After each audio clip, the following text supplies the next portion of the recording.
안녕하세요. 사연 읽어주는 남녀입니다. 오늘도 와주셔서 감사드리며, 그럼 오늘의 사연 바로 시작하겠습니다.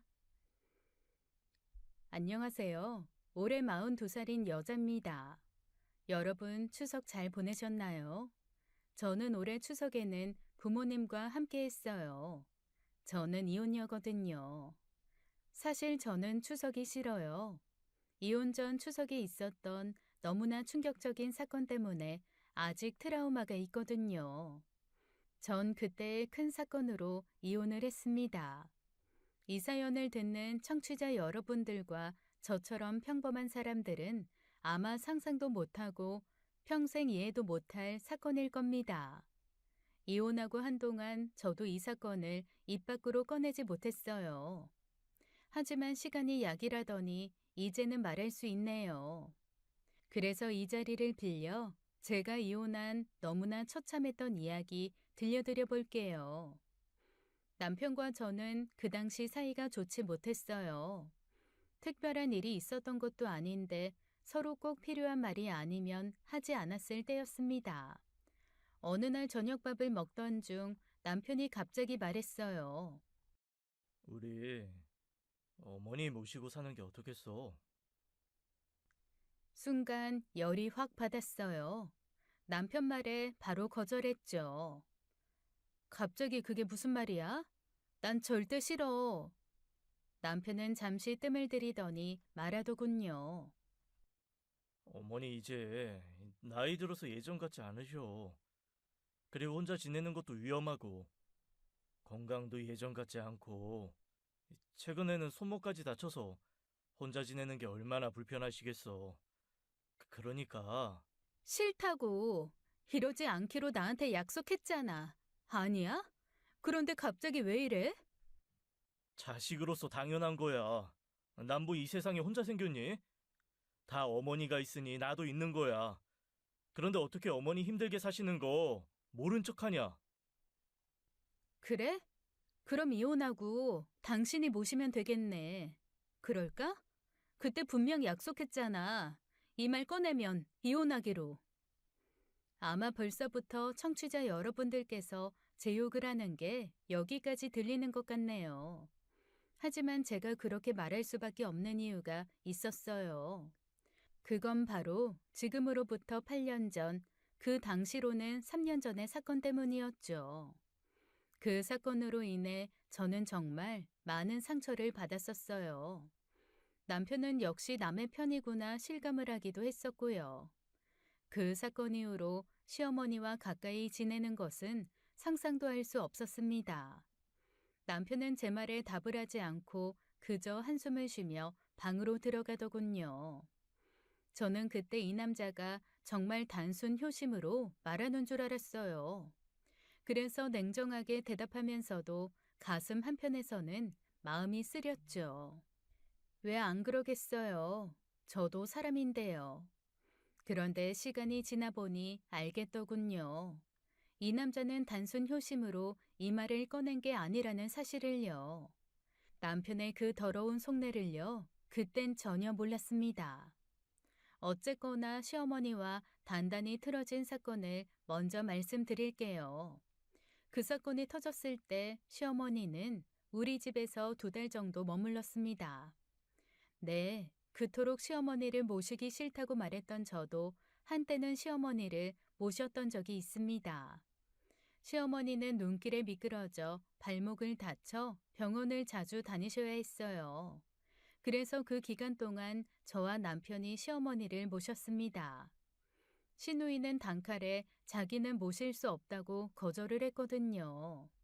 그래서 제가 병원을 모시고 다니며 발목 치료를 했었죠. 솔직히 시어머니와 함께 생활하는 것은 쉽지 않았어요. 시어머니 성격이 무척이나 까다로웠거든요. 까다롭기만 하게요. 무척 사소한 일에도 늘 불만이 많으셨죠. 뭐 그 정도는 사람 성향 차이니 그냥 참았습니다. 그냥 저 나름대로 최선을 다해 시어머니를 모셨죠. 그런데 어느 날 시어머니가 아끼시던 다이아 반지를 잃어버리신 겁니다. 그 반지는 시아버지가 돌아가시기 전 선물한 값비싼 물건이라고 했어요. 3캐럿 정도 되는 반지로 알고 있는데요. 반지를 찾기 위해 온 집안을 뒤졌지만 결국 찾을 수 없었습니다. 그때 시어머니께서 놀라운 반응을 보이셨어요. 너지? 이 집에 드나드는 사람이 없는데 너 아니면 누구겠니? 그 말에 당황해서 저도 모르게 제 주변을 둘러봤어요. 당연히 저뿐이 없었죠.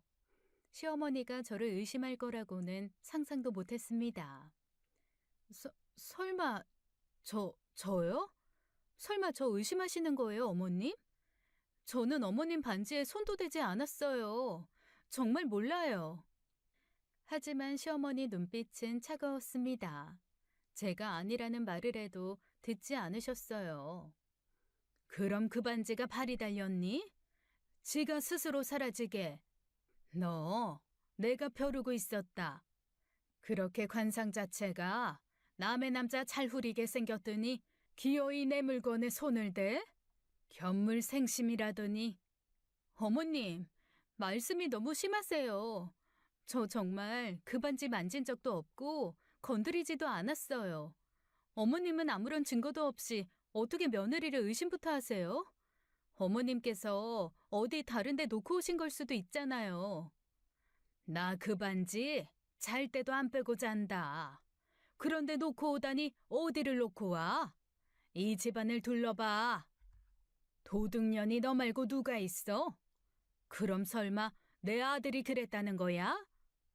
사실 시어머니가 저희 집에 오신 이후 저희 집을 방문한 사람은 아무도 없었어요.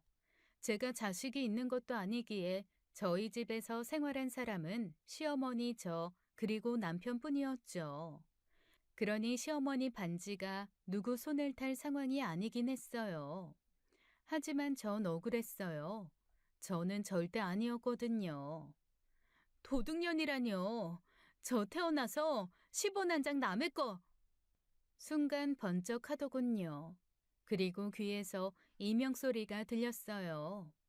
시어머니께서 제 귀싸대기를 때린 거였습니다. 어찌나 세게 맞았는지 저는 2, 3초 정도 정신을 잃었던 것 같아요. 눈 떠보니 바닥에 제가 쓰러져 있더라고요. 배운 것도 없고 가진 것도 없는 거 결혼 허락해 줬더니 은혜를 도둑질로 갚어? 못된 년 같으니라고. 사태가 걷잡을 수 없게 커지자 남편이 방에 있다가 달려나와 시어머니를 말렸어요. 씩씩거리는 시어머니를 잡아서는 집 밖으로 나가더군요. 한참 동안 도둑년 거리는 시어머니 말소리가 밖에서 들려왔습니다. 저 그날 태어나서 처음으로 귀싸대기라는 걸 맞아봤어요. 아니, 맞은 적 자체가 없습니다. 학교 다닐 때도 선생님한테 한 번을 맞은 적이 없었어요. 저희 부모님조차 한 번도 제게 매를 대본 적이 없었고요. 제가 순하기도 순했고 무슨 문제를 일으키며 살았던 적이 없기도 했거든요. 근데 그날 처음으로 남에게 맞아본 거였어요. 그런데 그 사람이 시어머니였네요. 진짜 그 자리에 주저앉아 한참을 정신을 못 차렸습니다. 와, 이렇게 아프구나 싶었어요. 한참 뒤에 남편이 집으로 돌아왔어요.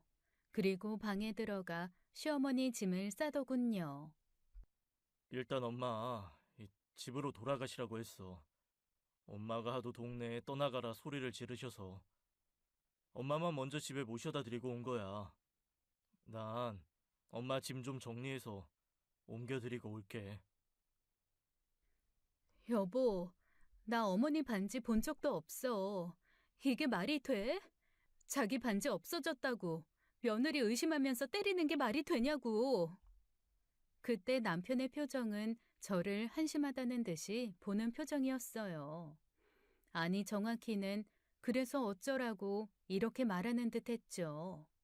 아마 이때부터 남편에게 정이 사라진 것 같아요. 아, 이 새끼는 구실만 생기면 언제든 날 버릴 놈이구나 싶었거든요. 그 순간 딱 한 생각만 들었습니다. 이 남자와는 100년 해로는 못하겠다. 그리고 며칠이 지나서 시어머니가 저를 괴롭히기 시작했습니다. 반지값으로 1,000만 원을 달라고 요구하기 시작했어요. 증거가 없으니 저를 완벽하게 범인으로 몰지는 못하더라도 제 책임이라고 하더군요. 이때부터는 저도 강하게 나갔어요. 힘이 약해서 당하고 사는 거 아니잖아요. 집안 어르신이니 예의를 다했던 것 뿐이죠. 그런데 증거도 없이 며느리 뺨을 때리다니요. 남한테도 못할 짓 아닌가요? 아마 이때 제 마음속에 시어머니는 더 이상 제가 예의를 다해야 할 어른이 아니었어요. 어머님, 증거 있어요? 어머니가 반지 잃어버린 건데 제가 무슨 책임이요? 막말로 다른 데서 잃어버리시고 저한테 뒤집어 씌우는 걸 수도 있죠. 증거? 허허, 네가 아직 덜 맞았구나. 네가 범인이 아니더라도 네 잘못이다. 네 집에서 없어진 거 아니냐. 호텔에서도 귀중품 없어지면 다 호텔이 책임지는 거야. 그러니까 너희 집에서 반지 잃어버렸으면 네가 책임져야지. 그리고 집 청소는 네가 다 했잖니. 그런데 반지를 잃어버렸다? 당연히 너 때문에 잃어버린 거야. 그러면 저도 시댁 가서 로또 1등종이 없어졌다고 하면 어머님이 저 1등 돈만큼 주시는 거 맞아요? 이게 어디서 어른이 말씀하시는데 쌩떼를 써? 지금 내가 너랑 장난칠 사람이냐? 응? 제가 떼부린다고요? 똑같은 논리 아닌가요? 전 그렇게 어머님 생각이 맞다고 생각되면 법원에 가서 판결문 받아오세요. 그러면 1,000만 원이든 2,000만 원이든 제가 보상할게요. 그리고 저도 맞은 거 판결문 받아올게요. 전 진단서 떼뒀고요. 어머님도 판결문에 맞게 저한테 보상하시면 돼요. 그렇게 갈등은 깊어져만 갔습니다. 남편과 저는 그 문제로 크게 다퉜어요. 무슨 가족끼리 법이야. 아이, 왜 그렇게까지 하는 건데. 그래, 당신 우리 엄마한테 뺨 맞은 거 억울할 수 있어. 그런데 그건 어머니도 흥분해서 자신도 모르게 손이 올라간 거라고 사과하셨잖아. 너한테 사과하셨다고 했니? 당사자인 난 사과 구경도 못했는데? 그리고 당신도 언제 한번 우리 집 가자. 내가 시어머니한테 맞은 거 아빠한테 말하면 당신은 아마 뺨 한 대로 안 끝날걸? 우리 아빠한테 주먹으로 몇 대 맞고도 그 말 할 수 있나 보자. 일 키우지 마. 그냥 어머니가 너무 아끼는 반지를 잃어버려서 속상해서 그러시는 거야. 그거 돌아가신 아버지가 어머니한테 마지막으로 준 선물이잖아. 당신이 아랫사람이니 어머니 좀 이해해주면 안 돼? 그냥 져준다고 생각하고 조금만 도와드리면 되는 거잖아. 조금만 더 져주면 아주 도둑년으로 감옥도 쳐넣겠더군요. 그렇게 어머님이 걱정되면 좋아. 그럼 당신이 훔친 거라고 말해. 당신이 져주면 되지. 지금 어머님한테 전화 드려서 말해. 죄송하다고 말하고 당신이 그 반지 훔쳤다고 말해. 그리고 당신이 그 반지값 물어줘. 그럼 되잖아.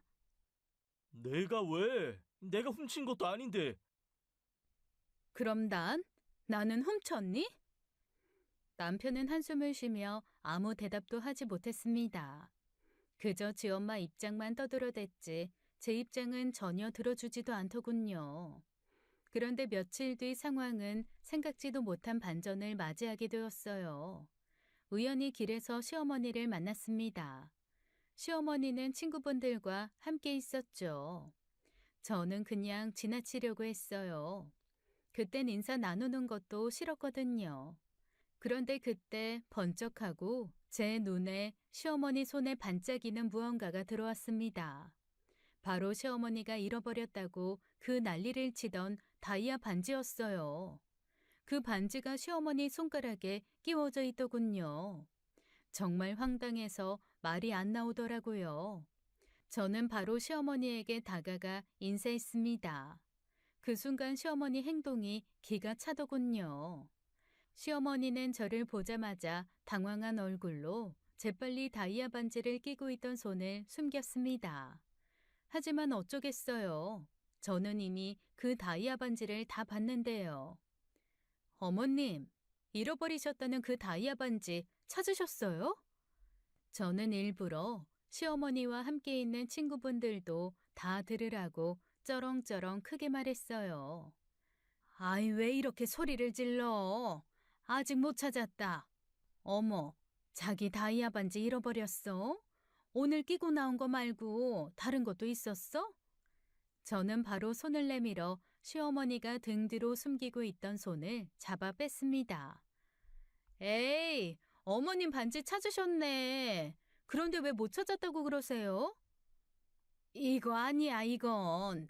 그래, 내가 속상해서 새로 산 거야. 에이, 새로 사긴요. 어머님께서 아끼시는 그 반지가 맞는데요, 뭘. 자, 보자. 에이, 장기스도 그대로네. 제가 이 반지 찾으려고 저희 집 20번도 넘게 뒤집어 엎었어요. 어머니께서 이 반지 훔쳐갔다고 제 귀싸대기 날리셨잖아요. 그래서 제가 요즘 통 잠을 못 자거든요.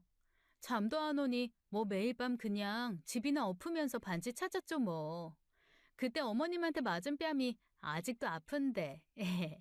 그래도 반지 찾으셨으면 말씀이라도 주시죠.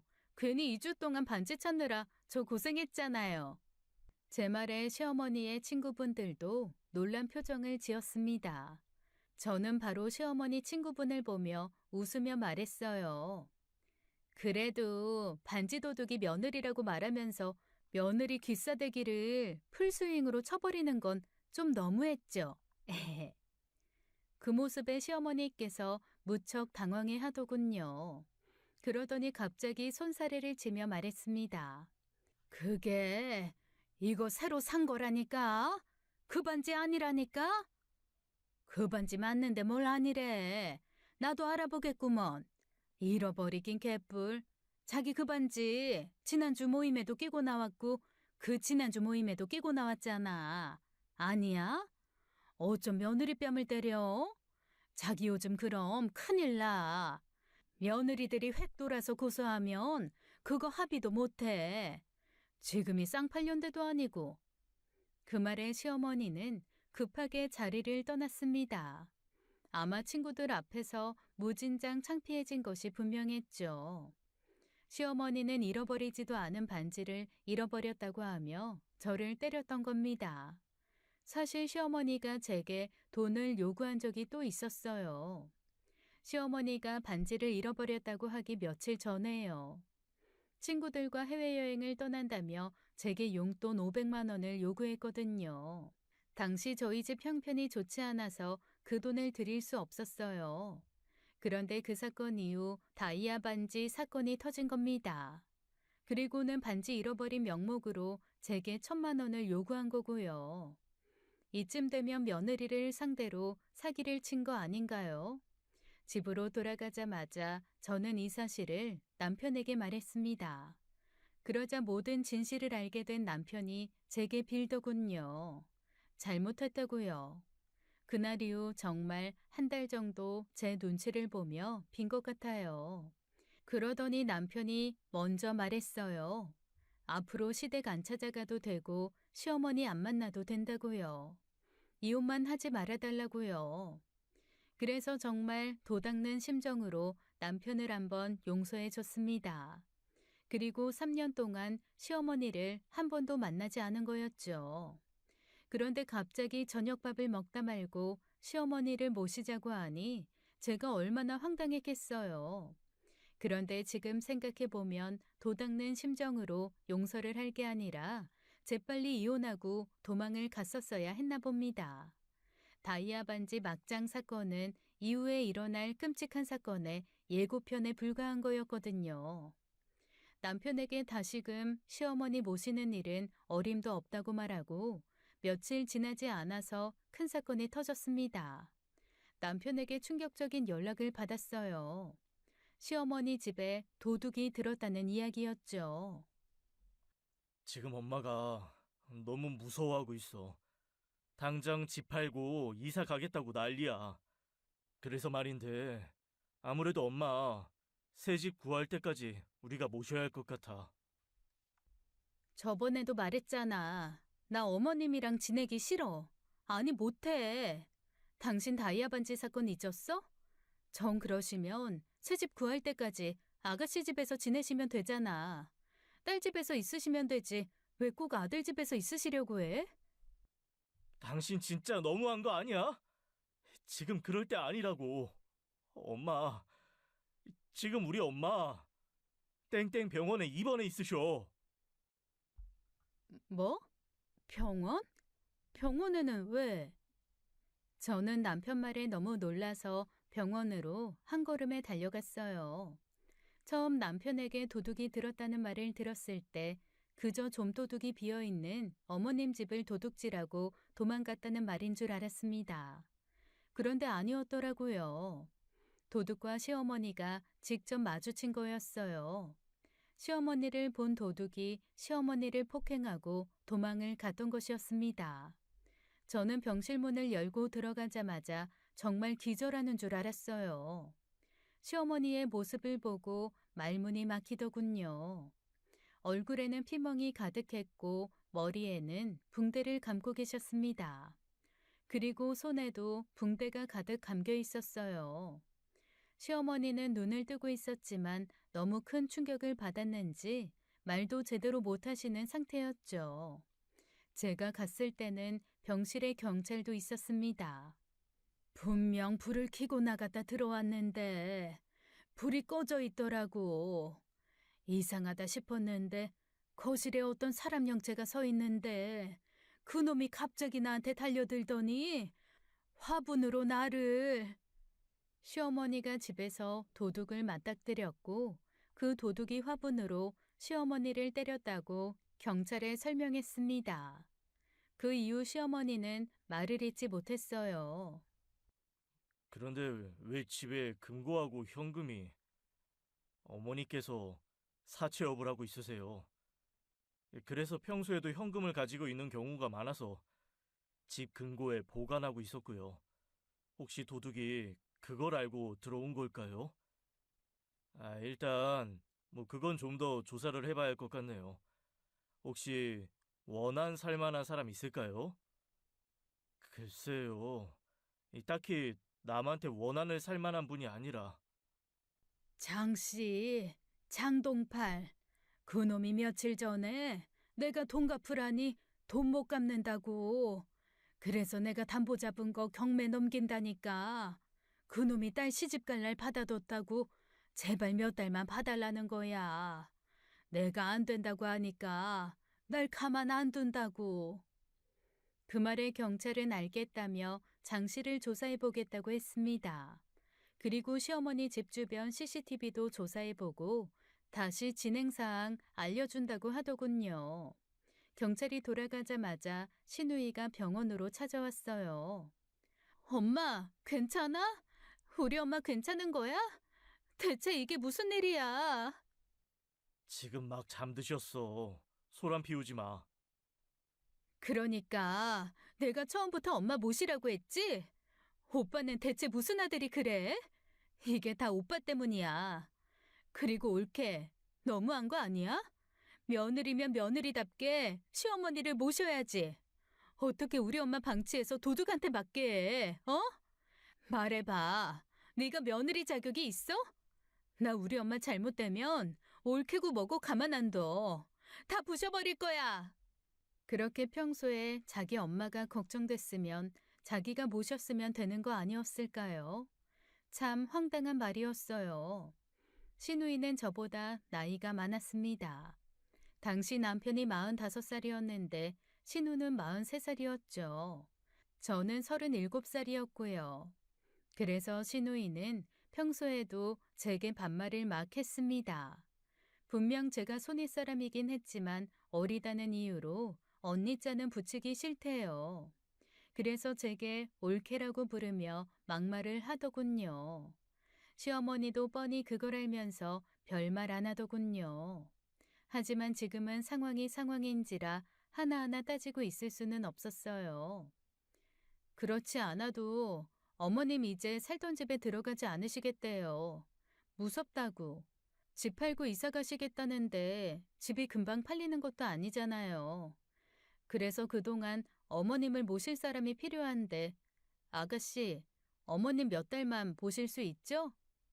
그런데 신우이 대답이 가관이더군요. 내가? 오빠랑 며느리가 있는데 내가 왜? 그리고 옳게 몰라? 우리 주한이 지금 고3이야. 지금 한참 민감한 시기라서 우리도 조심조심하는데 어떻게 엄마를 우리 집에 모셔? 말 같지도 않은 소리 하지 말고 옳게가 모셔. 자기 엄마가 강도에게 맞아 이렇게 병원에 누워 있는데 저게 무슨 변명인가 싶었어요. 순간 화가 치밀었지만 참기로 했습니다. 신우이가 병실을 나간 후 남편에게 조심스럽게 말을 꺼냈습니다. 일단 퇴원하시면 우리 집으로 모시자. 진짜? 진짜 그래도 될까? 상황이 변했으니 어쩔 수 없지. 나 같아도 저 집에 다시 들어가기 싫을 것 같아. 너무 무섭잖아. 그리고 아무리 미운 어머님이라도 어머님 저 집에 다시 들어가시면 매일 밤 나도 걱정돼서 잠 못 잘 것 같기도 하고. 고마워, 정말 고마워. 역시 당신뿐이야. 당신은 천사야. 대신 조건을 하나 내걸었어요. 대신 어머님 새 집 구하시면 바로 우리 집에서 나가시는 거야. 그건 약속해. 남편은 흔쾌히 동의했습니다. 그렇게 시어머니를 모시기로 한 거죠. 사실 시어머니가 미울 때도 많았지만, 아니 결혼하고 나서 대부분 미웠지만 지금은 그런 감정을 뒤로 미뤄야 한다고 생각했어요. 강도에게 큰일 당하실 뻔한 거잖아요. 어쩌면 돌아가실 뻔한 상황이었고요. 시어머니는 병원에서 약 2주간 치료를 받았어요. 도둑에게 맞아 안화 골절이 심하게 왔고 방어를 하다가 손가락도 몇 군데 부러졌다고 하더군요. 그런데 시어머니는 퇴원 후 우리 집으로 오셨어요. 그런데 흔히들 그런다고 하죠. 집 팔 직곤이라고. 집 팔자 지가 꼰다고요. 제가 딱 그랬습니다. 속된 말로 병신처럼 착했던 거죠. 아무리 상황이 안타깝고 어쩔 수 없는 극한 상황으로 흘러가도 하지 말아야 할 건 하지 말았어야 했나 봅니다. 남들에게 손가락질을 받든 말든 시어머니를 집에 들이지 말았어야 했나 봅니다. 처음 저희 집에 온 시어머니는 여전히 말수도 없고 표정도 어두웠어요. 밤에는 혼자 자는 것도 두려워하셨죠. 하지만 시간이 좀 지나자 다시금 원래 모습으로 돌아가셨어요. 시어머니가 우리 집으로 온 지 얼마 되지 않아 본 모습으로 돌아가셨거든요. 그럼요. 사람은 바뀌지 않는 거죠. 처음에는 제게 아침과 저녁 식사가 부실하다고 불평하기 시작했습니다. 너 밥을 이렇게 대충 차리니? 반찬이 이게 뭐야? 이게 사람이 먹을 거니? 어머님, 저도 나름 신경 써서 준비한 거예요. 그리고 저도 직장 다니는 사람이라 매일 이렇게 챙기는 게 쉽지가 않아요. 하지만 시어머니는 제 말을 듣고 오히려 더 화를 내셨죠. 내가 평자잖아. 어떻게 아픈 시애미한테 이따위 음식을 내놓을 수가 있어? 이게 아주 시애미를 굶겨 죽이려고 작정한 거 아니면 대체 뭐야? 저도 남편도 이렇게 먹고 살아요. 그러니까 어머님도 이렇게 드셔도 안 굶어 죽으세요. 저희 집이 호텔 뷔페도 아니고 제가 어떻게 매번 만안전석처럼 식사를 챙겨드려요?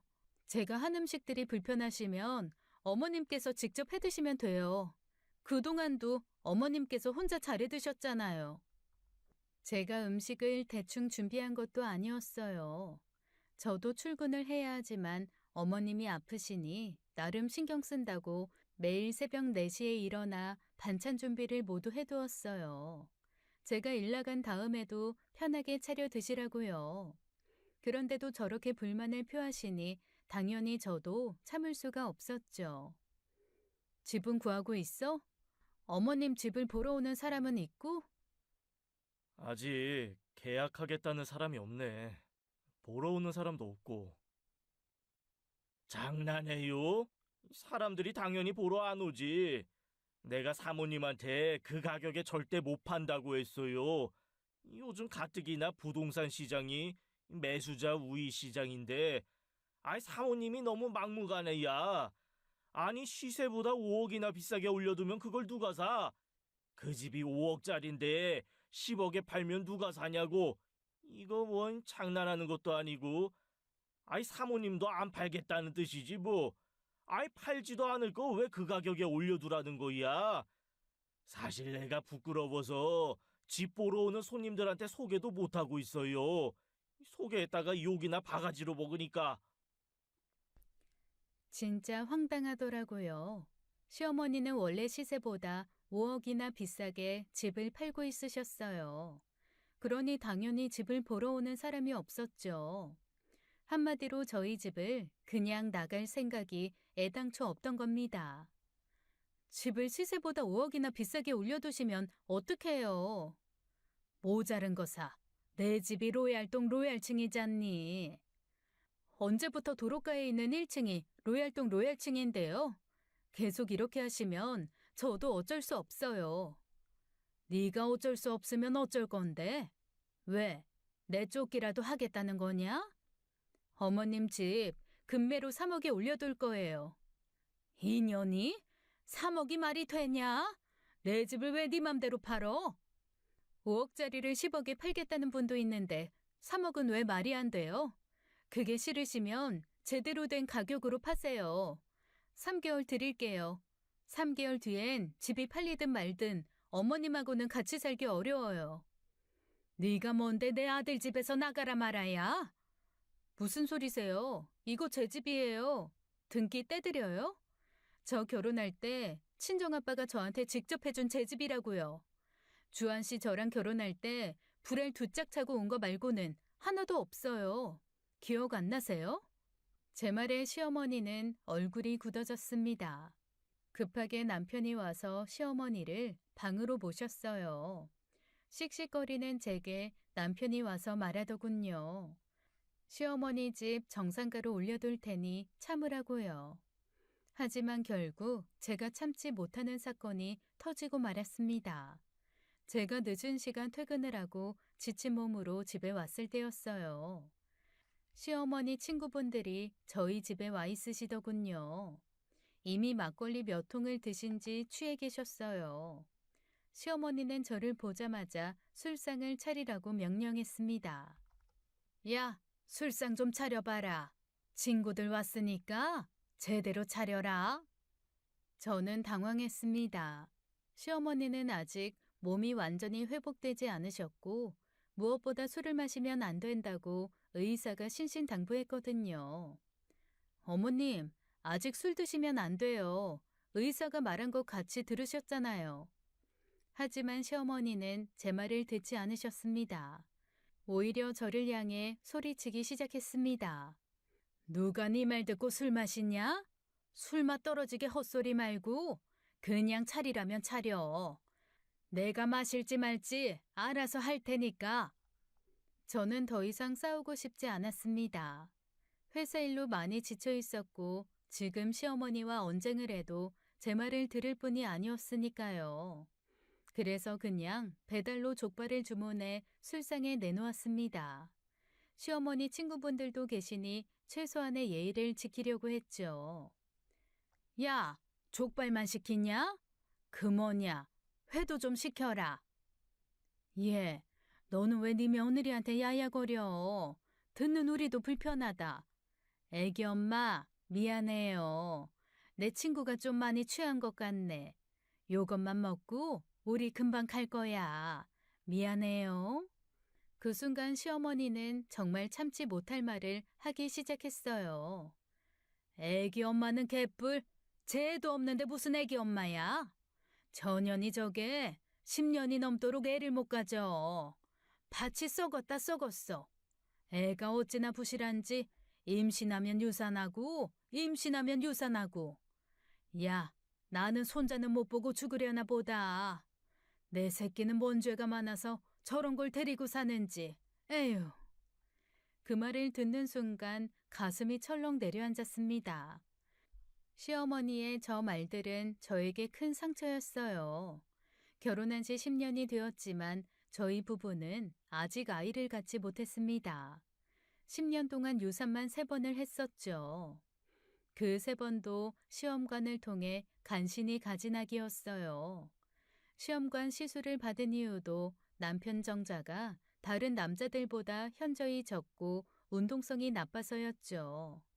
3번의 유산 동안 제가 흘린 눈물이 아마 한강만큼은 될 겁니다. 그런데 시어머니는 제 상처를 저렇게 쑤시는 거였어요.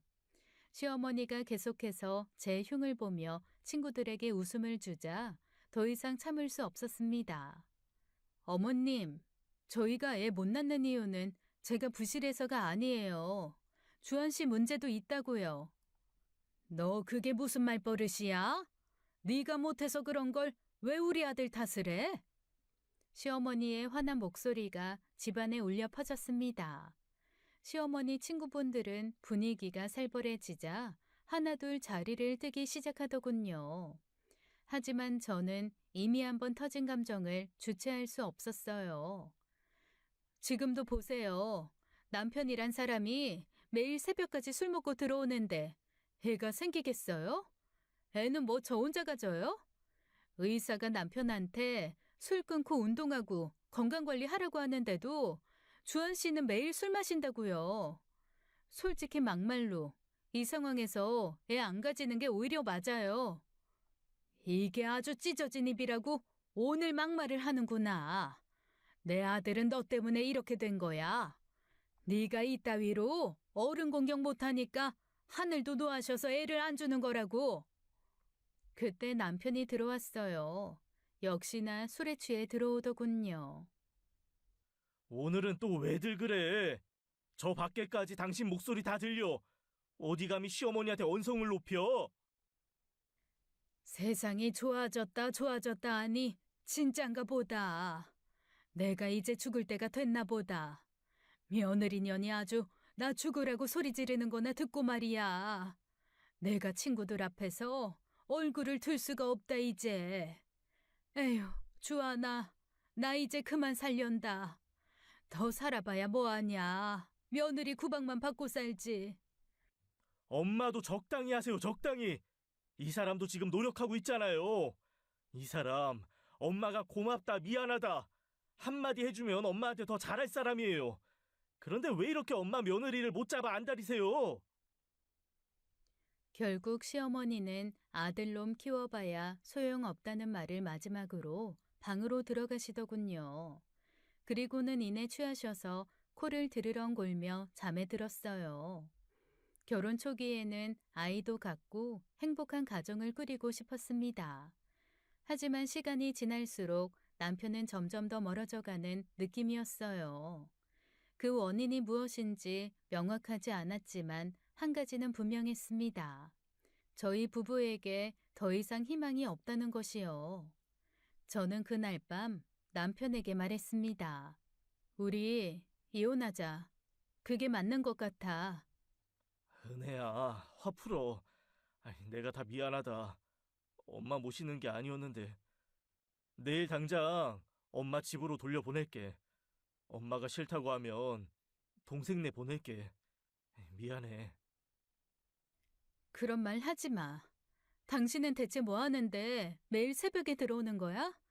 일한다는 말은 하지 마. 매일 취해서 들어오는 거 다 알아. 그게 요즘 나도 집에 들어오면 숨이 막히니. 어머님 오시기 전부터 그랬잖아. 아니다 됐어. 알고 싶지도 않다. 저는 그대로 방에 들어와 침대에 누웠어요. 화장도 지우지 않고 씻지도 않고 그냥 잠에 들어버렸습니다. 너무 지쳤거든요. 그렇게 그날의 소동은 지나갔지만 제 마음은 이혼 쪽으로 거의 기운 상태였어요. 그리고 다음 날 저는 경찰에서 연락을 받았습니다. 시어머니 집에 들어왔던 강도에 대한 이야기였어요. 이 사건의 유력한 용의자 중 한 명은 시어머니가 말한 장동팔이라는 사람이었어요. 저는 경찰에 연락을 받고 범인이 잡혔다는 소식이길 바랬습니다. 물론 이때 이미 시어머니를 제 집에서 내보낼 생각이었지만 적어도 범인이 잡혔다는 소식이면 아무런 죄책감 없이 시어머니를 내보낼 수 있을 테니까요. 그런데 경찰이 말해준 소식에 저는 순간 깜짝 놀랐어요. 경찰의 말은 더 충격적이었습니다. 장동발 씨 찾았어요. 그 사람 잡았어요? 그 사람이 범인 맞아요? 그건 아니고 농약을 먹고 극단적인 선택을 했습니다. 병원으로 옮겼는데 이미 사망한 상태였어요. 저는 순간 아무 말도 할 수 없었습니다. 시어머니에게 빚을 진 그는 큰 이자를 감당 못하고 극단 선택을 한 것이었어요. 주변 사람들한테 알리바이 확인하니 홍춘자 씨 강도 사건하고는 아무런 연관이 없는 것으로 확인되시고요. 그 말에 그분이 너무나 안타까웠습니다. 잠시나마 명복을 빌어드렸어요. 하지만 유력한 용의자도 사라졌으니 사건은 다시 오리무중이었죠. 그런데 CCTV를 뒤지다가 새로운 용의자를 찾았어요. 저희가 사진 한 장 보내드릴 테니 혹시 아시는 분인지 확인 좀 해주세요. 그리고 이어서 경찰은 제게 사진 한 장을 보내주었지만 저는 도저히 일면식도 없는 사람이었습니다. 이 사람이 범인인가요? 단정하긴 어렵지만 저희는 가장 유력한 용의자로 보고 있습니다. 경찰의 마지막 말은 반가운 소식이었죠. 그날 밤 남편에게 이 소식을 전하려고 했지만 그럴 수 없었어요. 남편은 그날도 만취해서 들어왔거든요. 사실 저는 남편이 밖에서 다른 허튼 짓을 하고 다닌다고 의심하고 있었어요. 그리고 그날도 남편은 술에 취해 비틀거리며 집에 들어왔습니다. 저는 남편을 조용히 바라봤어요. 남편은 집에 들어오자마자 소파에 쓰러져 잠이 들더군요. 시어머니도 이미 자신의 방에서 잠든 지 오래였어요. 방 안은 어둡고 조용했습니다. 그때 남편의 자켓에서 핸드폰 알림 소리가 들렸습니다. 문자가 온 것 같았어요. 갑자기 마음이 두근거렸습니다. 여자의 촉이랄까요? 뭔가 이상한 낌새가 느껴졌죠.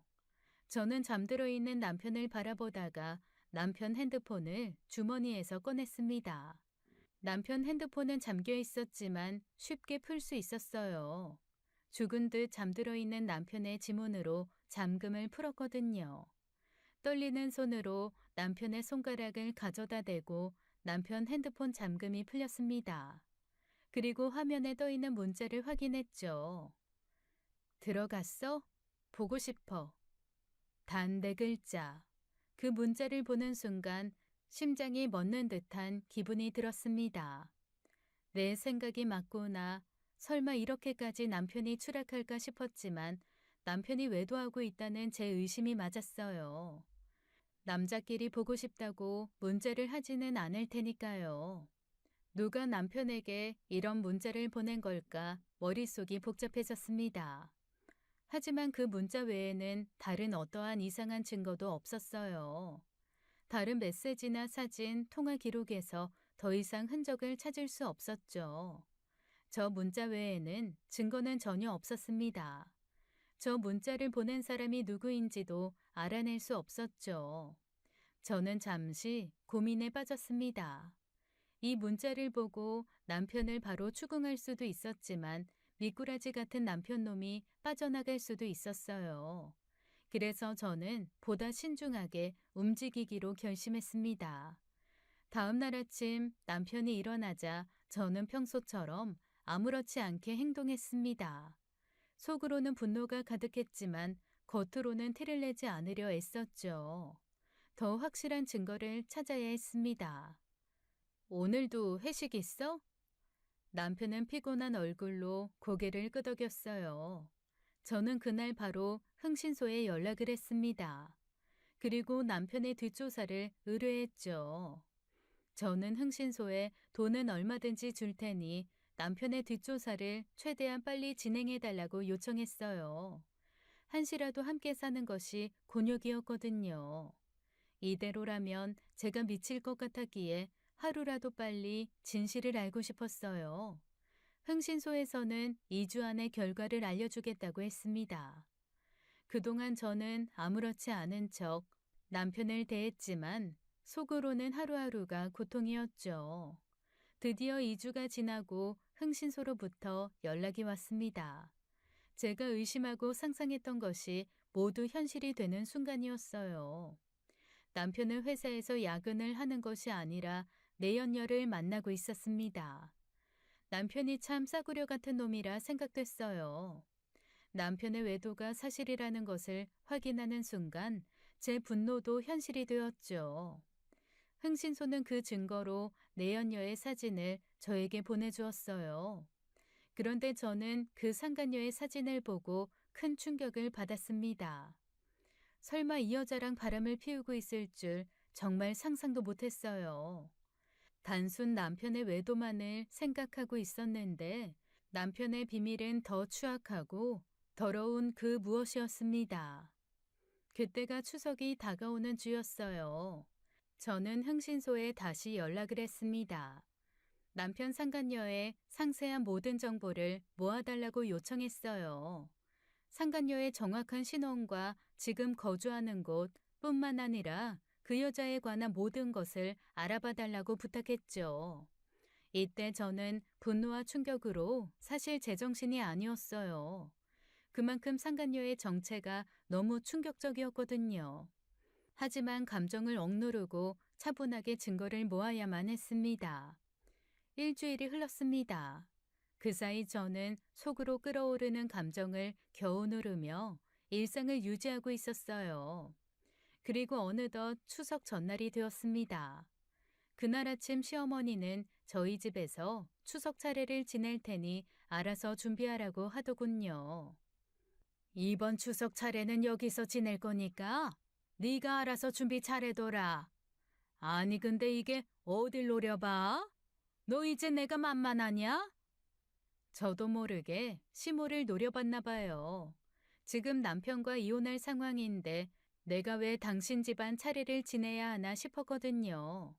하지만 남편의 외도를 아직은 시모에게 말할 수가 없었습니다. 제 나름의 계획이 있었거든요. 그렇다고 시모가 시키는 걸 하기도 싫었죠. 차례요? 저 바빠요. 집에서 놀고 먹는 아가씨 불러서 직접 준비하세요. 시모는 제 말에 얼굴이 굳어졌습니다. 그동안 적어도 남편의 엄마이니 막말은 참았지만 이제는 그럴 수가 없었어요.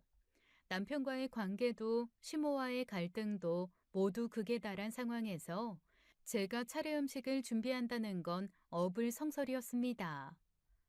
뭐라고? 집에서 놀고 먹는? 야, 내 딸이 네 친구냐? 응? 어디서 말을 함부로 해? 그리고 걔가 노는지 마는지 네가 어떻게 알아? 네가 며느리면서 차례 음식을 준비 안 하겠다는 거야? 이게 어디서 말대꾸야? 저기요, 세상 일 모르는 거예요. 제가 내일 당장 그쪽 며느리 안 할지도 모르는데 이 상황에서 제가 왜 차례 음식을 준비해야 돼요? 시모는 저의 말에 더 크게 화를 냈습니다. 저기요? 그쪽? 너 뭐 약 먹었냐? 너 지금 이혼 이야기 꺼내는 거야? 그래, 니들 이혼해. 내가 뭐 무서워할 줄 알아? 이혼해 이거사. 나중에 네가 울며 불며 나한테 잘못했다고 빌어도 내가 이제는 못 참겠다. 그땐 내가 너 이혼시킬 거야. 그런데 이혼하더라도 차례 음식은 준비해. 내일 이혼해도 오늘은 네가 며느리야. 그러니까 다 준비해. 저도 붙잡아도 그쪽 며느리 이제 안 해요. 그리고 차례상은 그쪽이랑 그쪽 딸이 준비하라고요. 원래 내 조상도 아니잖아요. 너 뭐 믿는 구석이라도 있냐? 왜? 남자라도 생겼어? 그놈도 참 불쌍타. 너 같은 거랑 붙어먹고. 아무튼 맞아 죽기 싫으면 바짝 엎드려서 싹 다 준비해놔. 나 이거 허투루 하는 말 아니다. 알았어? 저는 더 이상 대꾸하지 않았습니다. 시모와 대화를 이어가는 것 자체가 이제는 의미 없다는 생각이 들었기 때문이죠. 시모는 그런 저를 보며 계속 욕을 해대기 바빴어요. 내 말이 말 같지 않어? 빨리 음식들 사러 안 나가? 차례 음식 준비하라고. 아직 이혼 안 했잖아. 그럼 네가 해야지 누가 해? 저는 시모의 꽥꽥 질러대는 소리가 지겨워 안방문을 닫고 잠가버렸습니다. 그리고 핸드폰을 들고는 흥신소에서 연락이 오기만을 기다리고 기다렸죠. 상간녀의 거주지 정보와 신상 정보가 오기만을요. 시모는 화가 단단히 났는지 방문을 발로 차며 소란을 피웠습니다. 그래, 네가 이기나 내가 이기나 해보자. 분명 내 말했다. 차례 준비 안 해두면 그날이 네 재산날 되는 거라고. 남편은 그날도 역시나 새벽에 만취해서 들어오더군요. 그리고 추석 아침이 밝았습니다. 저는 잠을 한숨도 자지 못하고 있었어요. 흥신소에서 상간녀 거주지 정보와 신상 정보를 받지 못했거든요. 저는 제 손톱을 뜯으며 초조해했습니다. 아침까지 제가 차례상을 준비하지 않은 걸 확인한 시모는 그야말로 지랄의 화신이 되었어요.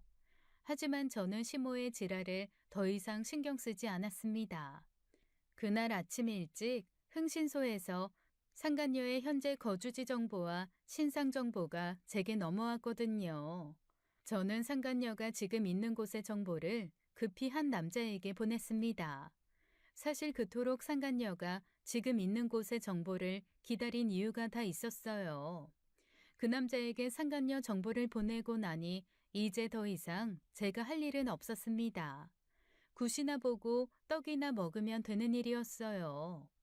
그리고 초인종이 울리더군요. 아침 일찍 신우이가 찾아온 거였습니다. 그리고 안방 밖 거실은 그야말로 전쟁터가 되었습니다. 뭐야? 엄마 차례 안 드려? 준비 하나도 안 한 거야? 올케는 어디 가고? 예, 제가 아주 제대로 미쳤다. 지금 방에 들어가서 나오지도 않고 저지랄을 한다. 야, 나와. 너 내가 경고했지? 이게 시애미 말을 아주 개똥보다도 못하게 들어? 그래, 너 오늘 죽었다. 술에 취해 집에 기어들어온 남편도 그쯤 깨어났더군요. 엄마. 머리야. 엄마. 왜 이렇게 시끄러워? 잠을 못 자겠네. 얘 주하나, 저 애미가 차례 준비를 하나도 안 했단다. 저게 단단히 미쳐서는 뭐? 오늘은 자기가 며느리 안 하는 날이니 남의 조상 차례 준비를 안 한다나?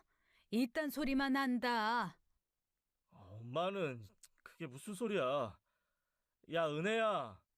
야, 백은혜. 문 좀 열어봐. 나와서 이야기해. 대체 또 왜 이래? 아이고, 전현이 결국 저렇게 우리 집을 이렇게 망쳐놓네.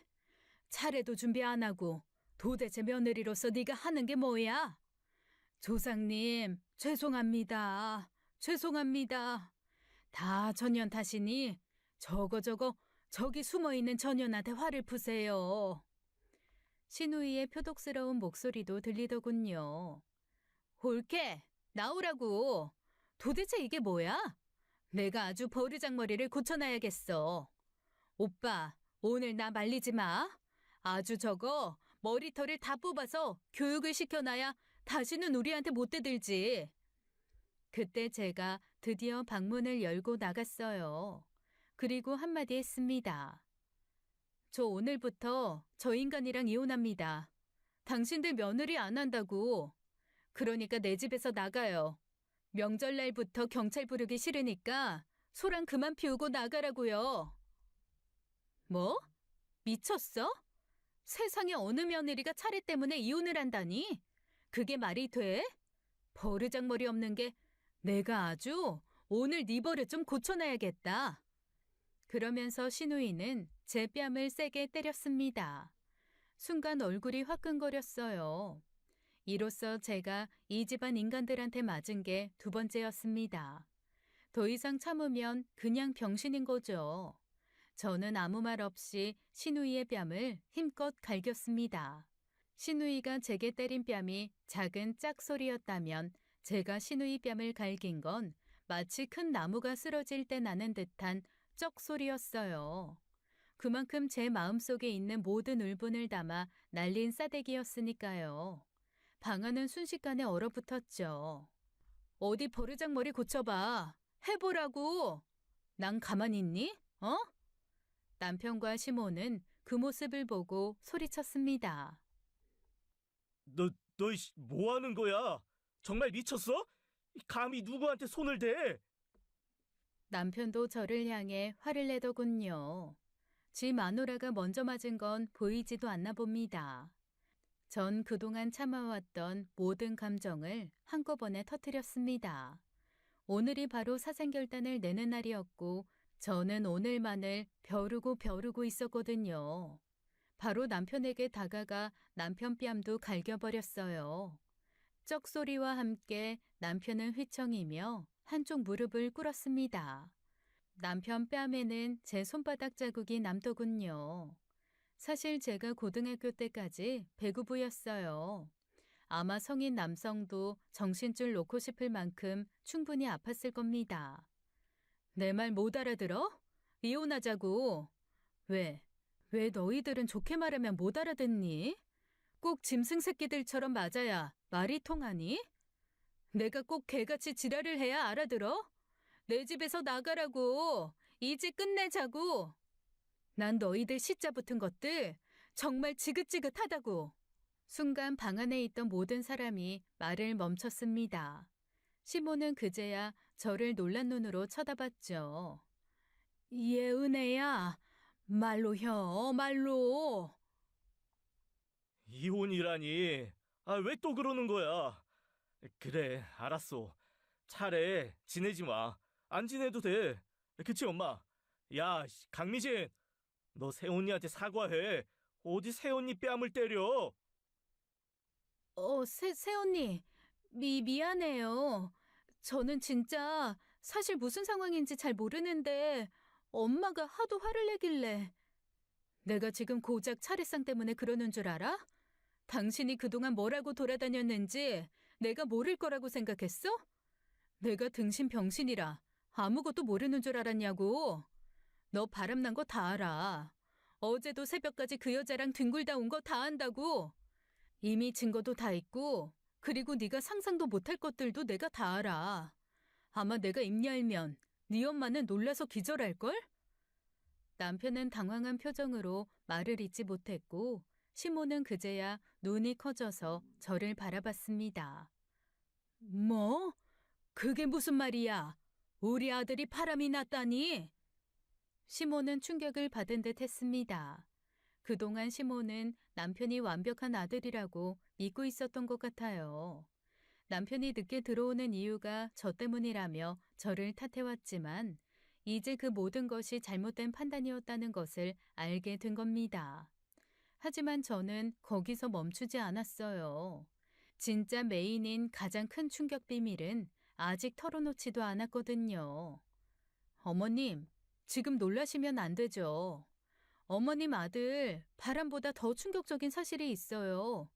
아마 당신 아들 바람난 상대 보면 너무 놀라실걸요? 너무 놀라서 오줌 지리실 거라고요.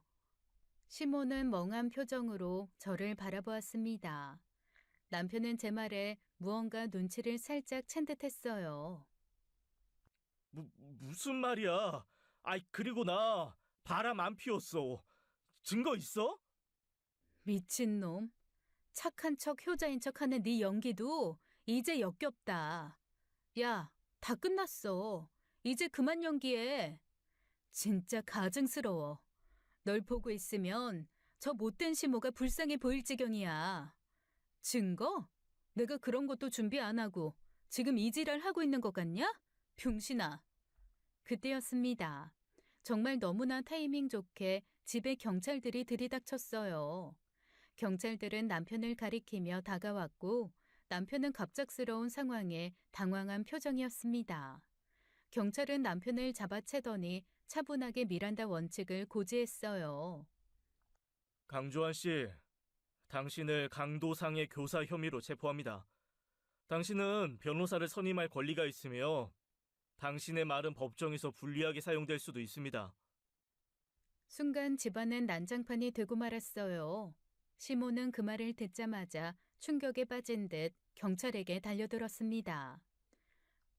당신 뭔데 우리 아들을 잡아가? 얘 은혜야, 미진아, 어서 경찰 불러라. 이 깡패 놈들이 내 아들 잡아간다. 아이, 저희가 경찰이라고요. 계속 이러시면 공무집행 방해입니다.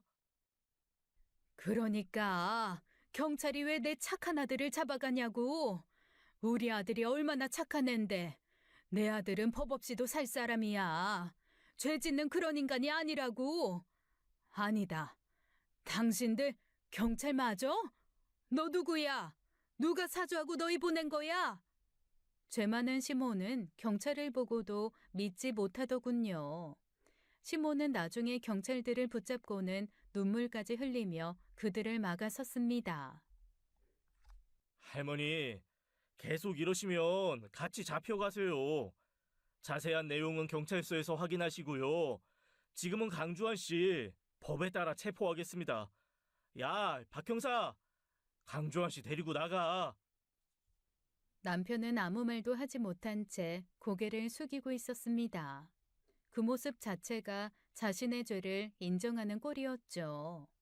제가 처음 남편의 외도를 알게 됐을 때 그가 보여주었던 그 비겁한 모습 그대로였어요. 뭐야? 오빠, 이게 뭐야?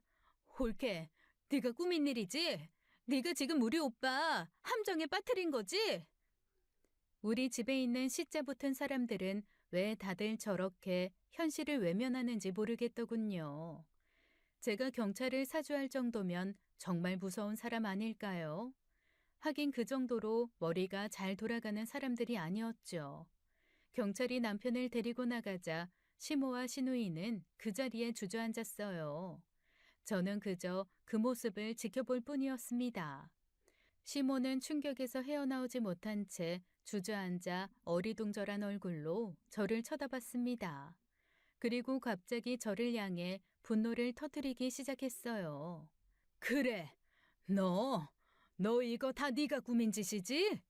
우리 아들 이렇게 만들려고 링년이 다 계획한 거요? 그렇지? 대체 왜 이러는 거야? 대체 우리 집안하고 무슨 원수가 져서?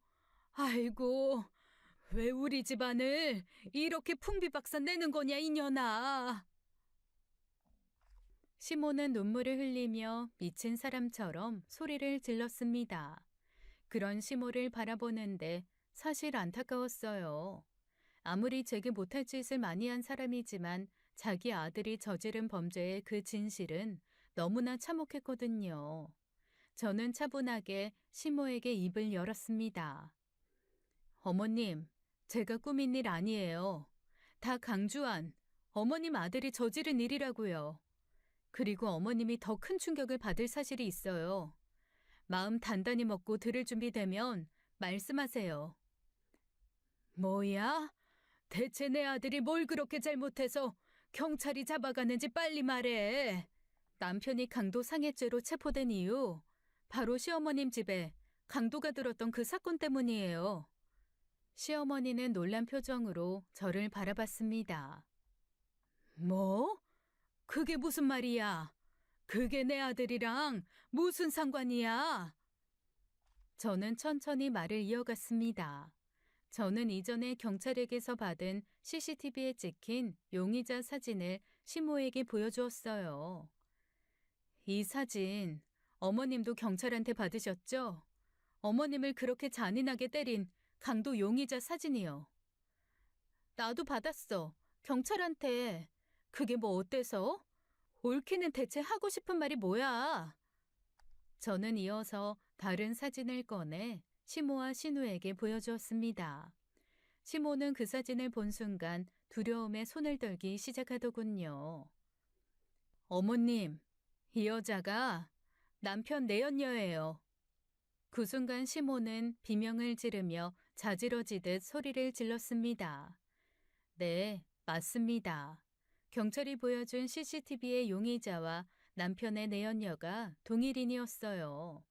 그러니까 남편의 내연녀가 그날 시어머니 집에 숨어들어 시모를 죽일 때 때리고 도망을 갔던 것이었습니다.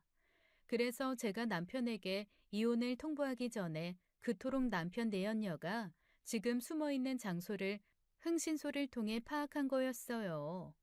그리고 흥신소에서 상간녀를 찾았을 때 저는 경찰에 그 정보를 바로 알린 거였죠. 어머님, 충격적이게도 이 사건을 모두 사주한 사람, 어머님 아들이에요. 제가 그 사실을 알아낸 순간 경찰에 바로 알렸고, 그래서 경찰이 조사에 들어간 겁니다. 시모는 아무 말도 하지 못한 채 사진들을 바라봤습니다. 그때 신우이가 다급하게 시어머니를 부축하며 눈물을 글썽였어요. 엄마, 괜찮아? 엄마 쓰러질 것 같아. 어쩜 좋아. 주한이 미쳤나 봐. 말도 안 돼. 다 전현이 지어낸 개소리다. 내 아들이 그럴 리가 없어. 이건 다 전현. 저것이 다 짜놓은 함정이야. 네가 그 여자 시켜서 나 죽이려고 하고 내 아들 꼬시게 하고 그런 거 아니야? 내 아들은 절대 그런 짓을 할 리가 없어. 시모는 폭포수 같은 눈물을 흘리며 자리에 그대로 쓰러지더군요. 말은 저렇게 해도 시모도 다 알 겁니다.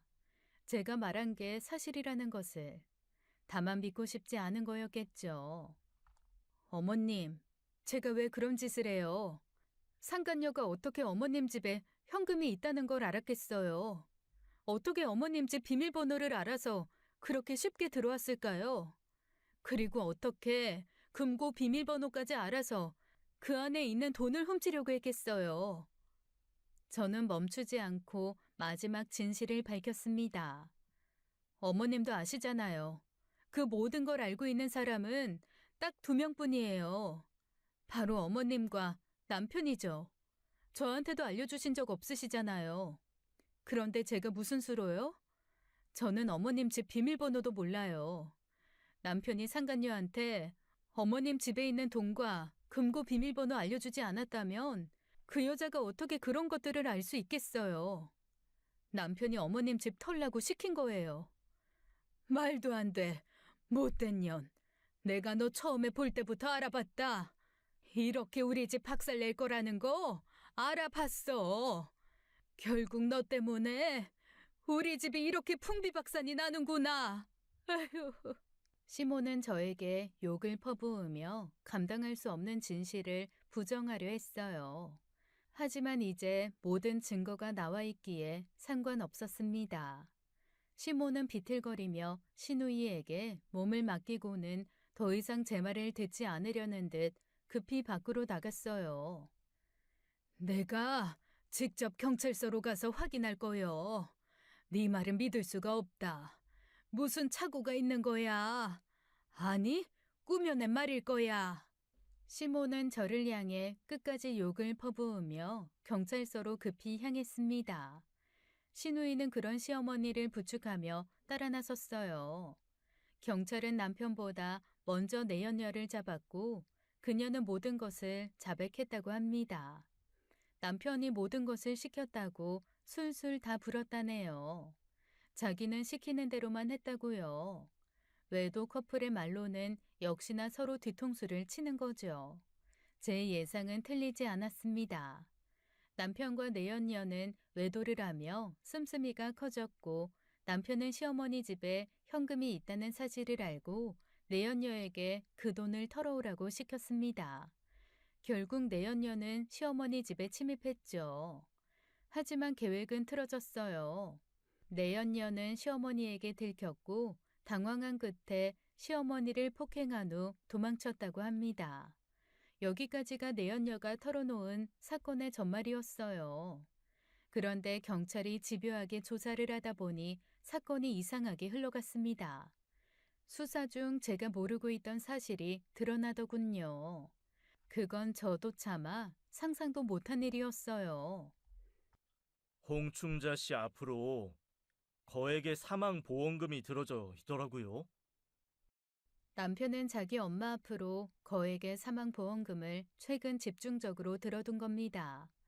보험금 자체가 남편 벌이로 감당이 어려워 대출까지 내서 내고 있더군요. 저는 그 끔찍한 남편의 계획에 경악을 했어요. 그러니 상간녀가 말한 것처럼 단순히 들켜서 시모를 폭행했다는 것은 거짓말이었던 겁니다. 의도적으로 시모를 폭행한 것이었어요. 이 모든 진실이 밝혀지자 시모는 충격을 이기지 못하고 결국 쓰러지셨습니다. 결국 시어머니는 뇌출혈로 병원에 입원하셨고 회복은 불투명한 상태가 되었죠. 저는 시어머니가 저를 미워하고 구박했던 지난날의 일들을 떠올리며 복잡한 감정을 느꼈습니다. 그렇지만 그 충격 속에서 시어머니가 자신의 아들이 저지른 일을 받아들이는 고통은 분명 저와는 다른 차원의 것이었겠죠. 사망보험금 관련은 죄가 인정되지는 않았습니다. 실행이 안 되었으니까요. 하지만 남편의 범죄가 그저 금고의 돈을 노린 것이 아닌 처음부터 계획된 범죄라는 것은 인정이 되었습니다. 남편은 결국 강도상해 및 살인교사 혐의로 징역 20년을 선고받았어요. 내연녀도 같은 혐의로 징역 20년을 받았고요. 법정에서 남편이 고개를 숙인 채 아무런 변명도 하지 못했습니다. 저는 그 모습을 보며 공포를 느꼈어요. 어쩌면 시모 다음의 범죄 대상은 저였을지도 모르니까요. 그래서 그토록 남편이 이혼을 거부했던 거겠죠. 그렇게 시간은 시모의 말처럼 완전히 박살이 나고 말았습니다. 이혼 소송은 비교적 빠르게 진행되었어요. 남편의 범죄가 명확히 드러난 덕분에 저는 이혼 소송에서 승소했고 결혼 생활을 정리할 수 있었습니다. 법적으로 남편과의 인연을 끊어내는 순간 마음속 깊은 곳에서 묵은 짐이 내려가는 것 같았어요. 지난 10년 동안 느껴왔던 억눌린 감정과 고통이 한순간에 사라지지는 않았지만 이제는 더 이상 그에게 얽매이지 않아도 된다는 사실이 저를 자유롭게 만들었습니다. 남편이 받은 형벌과 그가 저지른 범죄는 그가 책임져야 할 몫이었고 저는 그와 상관없이 제 삶을 다시 시작해야 했습니다. 저는 이제 나 자신을 위한 삶을 살기로 결심했어요. 삶은 여전히 이어지겠죠. 하지만 이제는 과거의 어둠에 갇혀 살지 않을 겁니다. 새로운 시작은 언제나 두려운 것이지만 그 두려움을 이겨내고 나면 그 뒤에 더 큰 자유와 평온이 기다리고 있을 거라는 걸 알게 되었어요. 남편의 죄값은 그가 치르게 두고 저는 앞으로 나아가기로 결심했습니다. 지금까지 사연 읽어주는 남녀였습니다. 끝까지 시청해주신 여러분 감사드리며 저희는 다음 사연으로 돌아올게요. 감사합니다.